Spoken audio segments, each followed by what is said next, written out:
Small Changes by Digits 27, Chapter 9, New Journeys.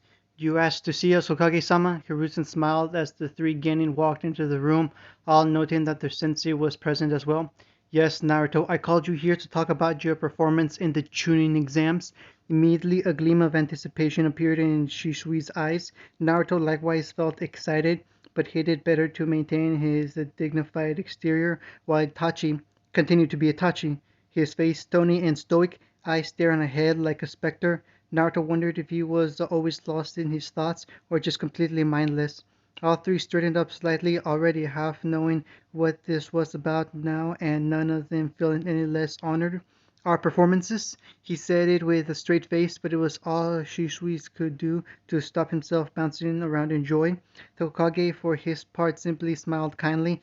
He always enjoyed this moment, and it was never any different. After your outstanding participation in the Chunin exam finals, as well as exemplary instances of both teamwork and individual cunning, I am proud to award you all the rank of Chunin. As he said it, he pulled out three standard Chunin flak jackets from a drawer, handed them to Ensui, who in turn passed them on to the three smiling genin. I can only say I'm proud of each and every one of you. Now go and serve your family in your own new roles. All three newly promoted Chunin gave a quick and very much happy nod before being ushered out of the office. Hiruzen smiled warmly as he leaned back in his large chair, confident in the knowledge he made the right decision to promote all those three. Hiruzen thought excitedly, Naruto, you are already well on your way to surpassing your father. However, that did make the aging Hokage sink as he swiveled in his chair. The stoic faces of the past Hokage stared back at him through the open window. The grim looks mirrored his own. Minato, it should have been you standing here giving your son that flak jacket. He thought of Minato's own risk through the ranks, Jiraiya standing beside him, and it made his nostalgic heart clench. He sighed slowly before returning to the large stack of paperwork that always appeared around the tuning exams, the epitome of the office doing little to quiet the twisting in his stomach. The looks of glee on each of the boys' faces could be likened to that of a child receiving the present they had been waiting for all year. Itachi was the only one who managed to maintain somewhat of an air of composure, while his two slightly more open teammates would just barely restrain themselves from bouncing off the walls. Yes, I can't believe we did it. Naruto just grinned with equal fervor as he looped an arm around his friend's shoulders. Ah, please, like there was ever any doubt. We are the best gaining team after all. Itachi even chuckled at that, but only just a little, his lips parting as he said at last with total cold confidence, we were the best gaining team, when his friends only looked at him strangely, obviously waiting for an explanation. He simply lifted up his recently acquired jacket as well as a single eyebrow. Both Naruto and Shisui broke out into enormous grins before being lightly smacked around the back of their heads by their sensei. Hey, Ensui, sensei, what's the big deal? The elder Nara simply sighed in exasperation at Shisui's antics before slowly walking off down the hallway. Don't get too ahead of yourselves. You're only tuning. Both Shisui and Naruto managed to snort at that, still keeping their smirks up. As if anyone could get me down today. Now come on, Naruto, Itachi. It's not every day you make tuning. We need to go out and celebrate. His red-haired friend nodded quickly as both looked towards Itachi expectantly. The most calm and level-headed of the group merely sighed before looking up with the barest hints of a smirk. I guess a few drinks would be all right. He instantly regretted that comment as Shisui fist bumped the air before grabbing both of his friends' hands and disappearing in a large swirl of leaves. When they all reappeared next to the Dango hut they often frequented with Anko, both Naruto and Itachi nearly keeled over. Damn it, Shisui! What have I told you about taking us along on your shunshin? Shushui just grinned sheepishly as he rubbed the back of his head. He was still too happy to particularly care, though. I'm going to have a lot of fun getting back at you for that when I get the Horizon down. Naruto's lips curled at the corners, evilly smirking at his Uchiha friend as he struggled to right himself after the disorienting experience. To this day, he had unpleasant memories of when his father would take him through his famed technique. While his body adjusted eventually, the first few times were still nerve-wracking. Humans just weren't meant to move at those speeds, those kinds of speeds naturally. Ah, come on. I'm sure it can't be that bad. Shisui couldn't understand his friend's position. He suffered absolutely no ill effects when he used his favorite jutsu. However, the two equally hard glares he got from his teammates told him otherwise. Anyway, come on. First drinks are on me then. Sweat dripped from his temple at how quickly his friends recovered from that, making him briefly wonder if he just got swindled. He wasn't given much time to ponder if it before he was pulled into the dango hut by both arms. A few minutes later, and the three of them were sat down around a booth with a plate of steaming dango in the middle, next to a jug of sake and a small bowl of red bean paste. The general atmosphere of the small restaurant and bar was light and jovial. Another reason why the three former genin enjoyed visiting so often, that and the fact that it was practically Anko's second home. All three of them were eyeing their new flak jackets with grins, or in Tachi's case, a small smirk. Man, this is so cool. I've been waiting way too long to get this jacket. Even as the self-proclaimed Shunshin expert said that he was slipping on such symbol on his new rank. Naruto just nodded slowly even as a small frown managed to work its way onto his features despite the happy occasion. Yeah, me too, but I don't know whether it's even worth putting it on. Both Uchiha just looked at their friend oddly before their own frowns found their way onto their faces. Oh, I guess you're right. Shisui couldn't believe his happy mood had been deflated so quickly. That's right, Ambu. Naruto and Shisui nodded at their friend's comment, their minds going back to when each received their own letter from an elite organization.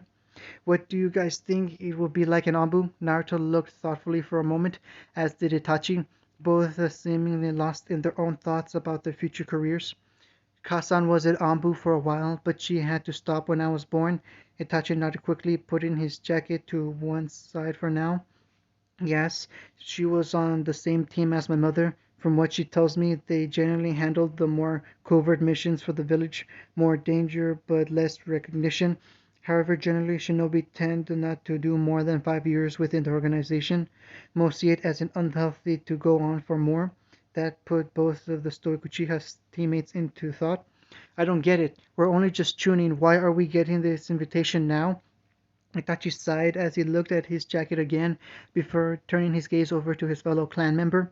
You forget that Kakashi Hatake, the copy ninja, was an Anbu at around our age. Naruto perked up at the mention of one of his father's students.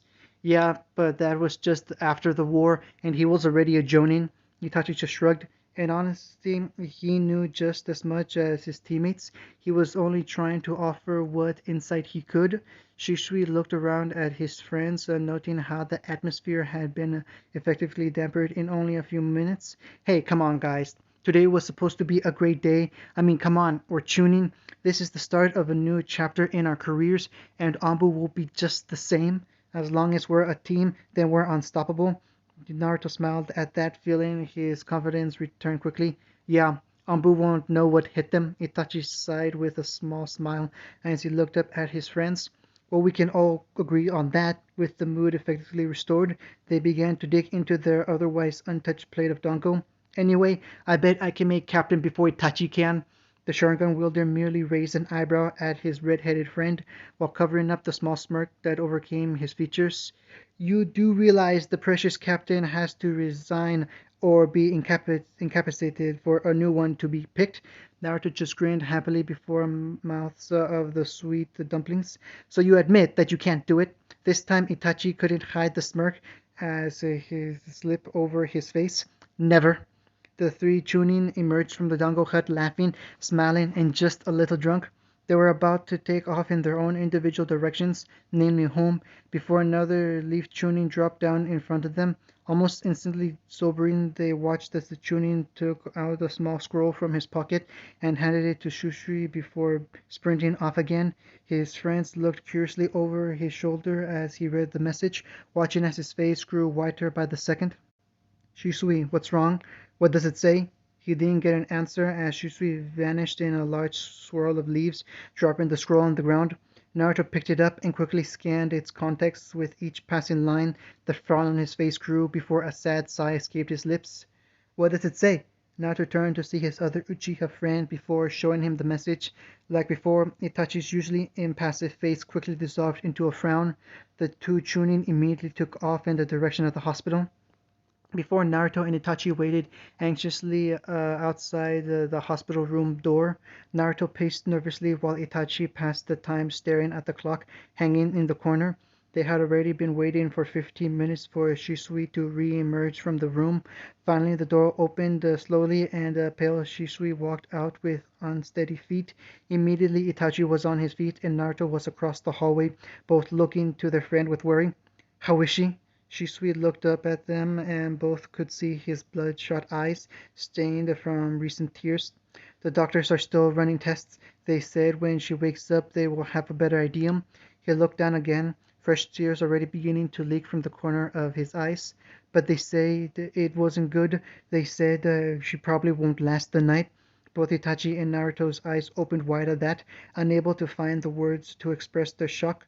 Naruto settled for placing his arms around his friend's shoulders in a comforting manner while Itachi patted him once on the back, rather awkward in situations like these.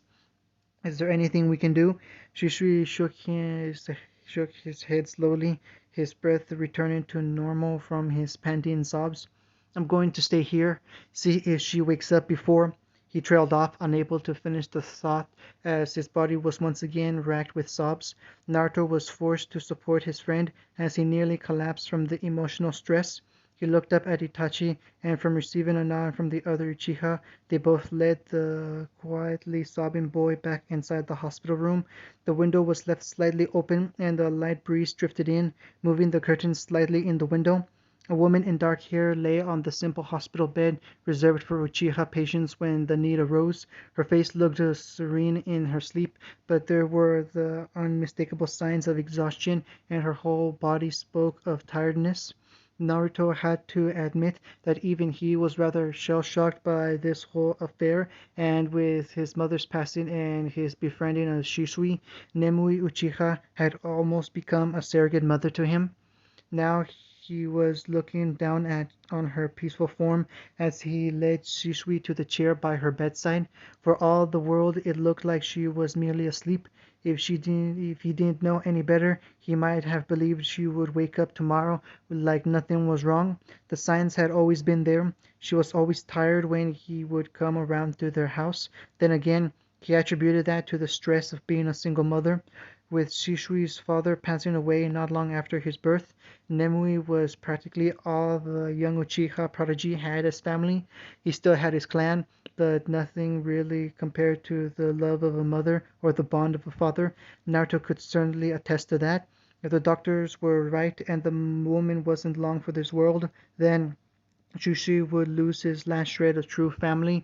He looked at his left and saw that Shisui had managed to drift off into a somewhat fitful sleep, the emotion of it all finally catching up to him.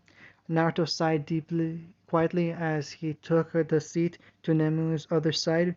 He would keep watch all night if he had to, in case the woman woke up. Shisui shouldn't have to miss his mother's last words. He sat there all night, just watching over their sleeping form through half-lidded eyes, never moving an inch until sunlight finally streamed through the blinds. Itachi had long since gone home, probably to inform his family of what was going on. The passing of an Uchiha was a big affair in a clan like theirs. It seemed as though nothing would happen, that as the sun began to bleed through into the room, the woman would pass without a word, her breath so shallow and irregular that it seemed like she was already dead. Naruto had to go to the bathroom as dawn came. He excused himself hurriedly. The door to the cramped room slipped open and shut quietly. It seemed that Shisui's mother picked up that time to awake. Her dim, darkened eyes opened slightly, seeing her empty son by her bedside. She may have tried to smile just then, but a withered, pained look was all she produced. She swallowed dryly, her voice like a crackling hiss. "Shisui?" Her son looked up at her with wide, spinning eyes. He was stressed enough to activate his Sharingan, and Nemui felt the hint of pride swell in her belly. Her son was strong, so strong. She spoke those words to him, her vision swiveling and fuzzy, but she clinged to her own strength, knowing she did not have much longer to live. "I want to give you a gift, Shisui." She breathed. It's not a pretty gift, but I want to live on through my son. Kasan, Shisui murmured pitifully, words failing him. Forgive me, was all she said as she lifted her hands, releasing the last of her chakra, trapping her son in a genjutsu. When Naruto returned, his body shifted. He saw Shisui's face buried silently into the stomach of his mother, who was completely still, her eyes wide, her body stiff with the grip of death. Shuishui's body trembled in agony, his entire body just as stiff as his mother's. Two bloody tears dripped from his eyes. As Naruto turned to call for a doctor, they would all fail to miss the three Tomoe and Shushui's Sharingan shifting into a new design resembling a thick four-pronged shuriken. The boy collapsing onto the floor painfully, his body finally gone slack. The three Chunin knelt in a line in a darkened chamber well below Konoha proper. The space was dry and airy but held the unmistakable air of a military installation. The corridors were very itinerary and uninspired, with their monotone design and dull gray paint. In front of the trio stood a tall man wearing the dark coat common to most Ambu operatives. However, he was not wearing the standard mask. It allowed the sight of his bandages right eye and the cross-shaped scar on his chin, as well as his spiky black hair. Do you know why you were chosen to be here? Naruto looked up from his knelt position straight into the man's visible eye, which looked back with a blank, emotionless expression. To work in the shadows where even shinobi feared to tread. The man nodded once as his gaze returned to Itachi on Naruto's left. And do you know why we must move in those shadows? Itachi looked up as well, meeting the man's steel gaze with an equally steadfast look, so that we can protect our village from the dark by harnessing it ourselves. The man nodded once more as his gaze finally drifted across to Shisui to Naruto's right. And at what cost would you protect your village by? Shisui paused a moment before he too finally looked up, the three tomo of his eyes spinning slowly in a cold gaze. With our lives and our souls. The man nodded for the last time with a small fleeting smile before he was handed three masks from another operative standing just to his left. From this day will until you leave this organization, you are no longer Naruto Namikaze. The redhead stood up as he accepted the white porcelain mask he was handed and looked at the animal design emblazoned on its surface. I am no longer Naruto Namikaze. I am Tora. He smiled as Naruto walked backwards a few paces. You are no longer Itachi Uchiha.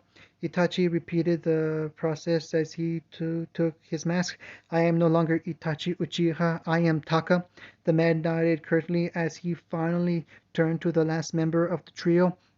And you are no longer Shisui Uchiha. Once again, the younger Uchiha hesitated before slowly rising to his feet and looking the man right in the eye. I am no longer Shisui Uchiha. I am Tori. The man finally stood back as Shisui rejoined his teammates in their line again. Excellent. Then welcome to Ambu. The three now masked shinobi all bowed curtly, even as the man began to walk from the small room. Thank you, Lord Danzo. None of them saw the smirk on the man's lips as he slowly limped from the room, refusing to use his cane from an important ceremony like this. The Nine-Tails Jinchuriki and the two Uchiha prodigies, everything is just falling into my lap. When the man was finally out of the room, the three newly anointed Ambu operatives breathed a sigh of relief. Danzo had a way of making any room rather uncomfortable. Even as they relaxed, another Ambu dropped from the ceiling, seemingly having been there the whole time. Yo! The trio just stared at the dog-masked man for a moment, blankly, not that you could tell from behind their new masks. He was taller than them, but he didn't appear that much older, maybe 4 or 5 years at most. His eyes definitely his most defiant feature, thanks to the mask covering his face, was the incredibly massive, gravity-defying silver hair. I'm Inu, your Ambu captain.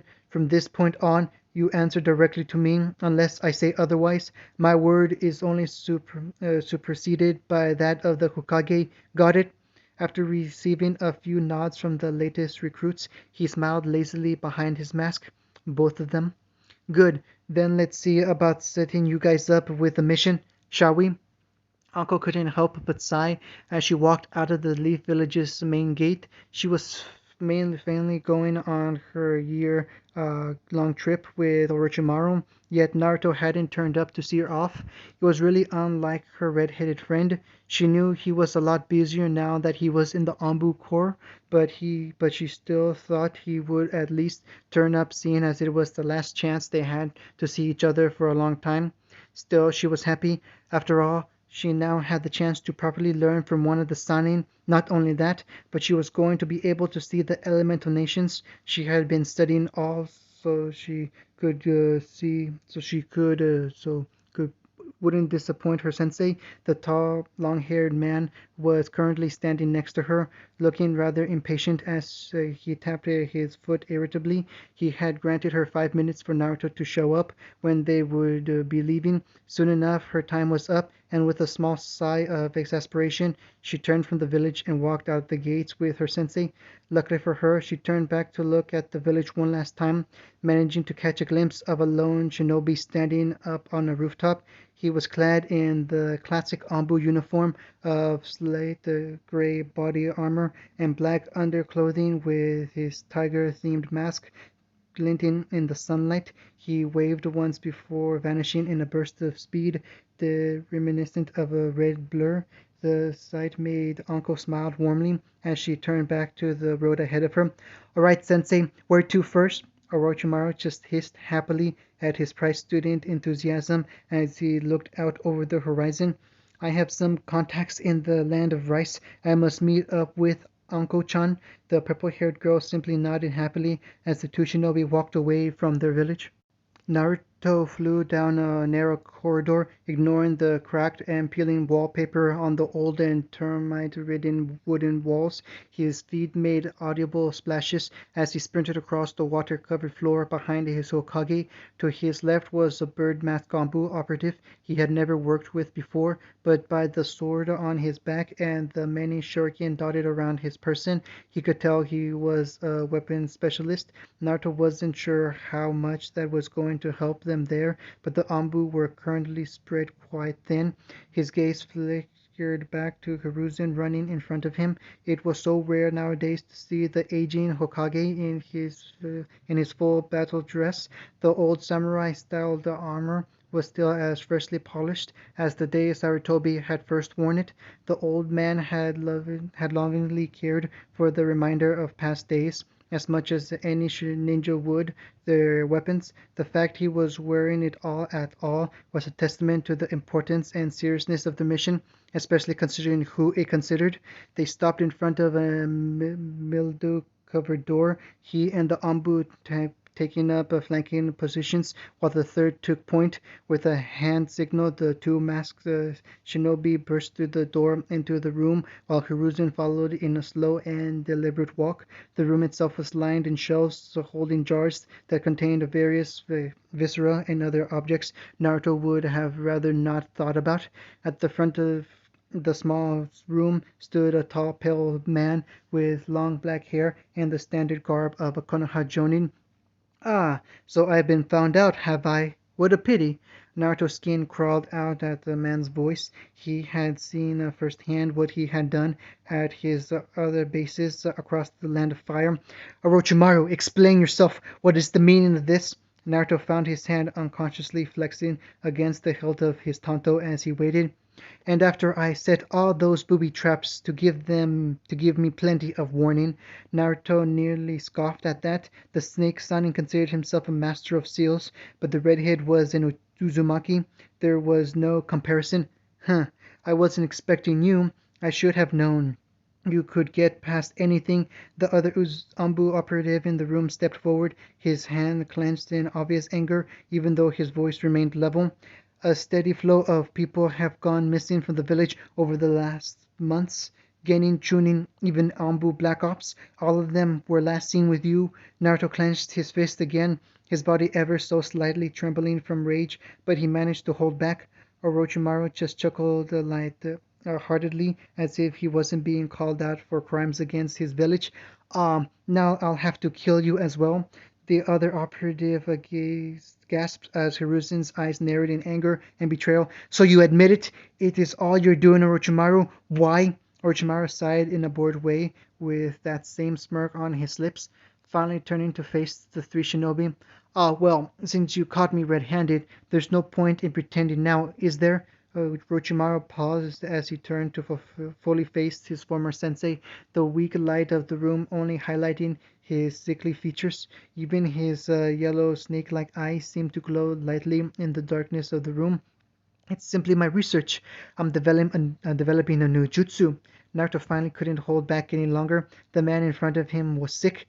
No kind of jutsu is worth the lives you destroyed, you sick snake! The snake Sanin turned to the masked redhead with an almost mirthful smile.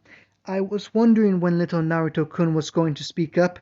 Maybe a fox had your tongue? He laughed briefly at his own joke, meeting the frigid gazes of his opponents.